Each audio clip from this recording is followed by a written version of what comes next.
Right breaking చూస్తున్నాం. పల్నాడు జిల్లా Macherla town CI వెంకటరమణపై suspension వేటు పడింది. ఇటీవల పట్టణంలోని చౌడేశ్వరి అనే యువతి అనుమానాస్పద స్థితిలో చనిపోయింది. కూతురు ప్రేమవివాహం నచ్చకపోవడంతో ఆమె తండ్రి చంద్రశ్రీను చంపేసి అనుమానాస్పద మృతిగా చిత్రీకరించారు. పోస్టుమార్టం రిపోర్ట్ వచ్చాక కూడా అనుమానాస్పద మృతిగా సీఐ కేసు నమోదు చేశారు. ఇందుకోసం పెద్ద మొత్తంలో డబ్బులు తీసుకున్నట్టుగా సీఐపై ఉన్నతాధికారులకు ఫిర్యాదు చేశారు.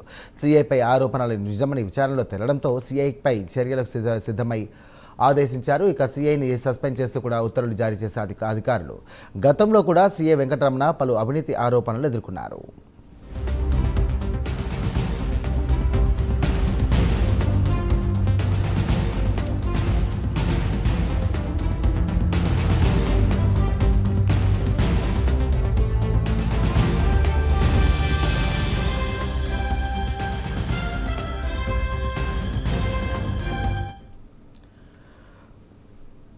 రైట్ పల్నాడు జిల్లా మాచర్ల టౌన్ సీఐ వెంకటరమణపై సస్పెన్షన్ వేటు పడింది. ఇటీవల పట్టణంలో చౌడేశ్వరి అనే యువతి అనుమానాస్పద స్థితిలో చనిపోయింది. కూతురు ప్రేమ వివాహం నచ్చకపోవడంతో ఆమె తండ్రి చంద్రశ్రీను చంపేసి అనుమానాస్పద మృతిగా చిత్రీకరించారు. ఇక పోస్టుమార్టం రిపోర్టు వచ్చాక కూడా అనుమానాస్పద మృతిగా సీఐ కేసు నమోదు చేశారు.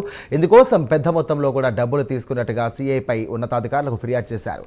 సీఐపై ఆరోపణలు నిజమని విచారణలో తేలడంతో సీఐపై చర్యలకు ఆదేశించారు. ఇక సీఐని సస్పెండ్ చేస్తూ ఉత్తర్వులు జారీ చేశారు అధికారులు. గతంలో కూడా సీఐ వెంకటరమణ పలు అవినీతి ఆరోపణలు ఎదుర్కొన్నారు.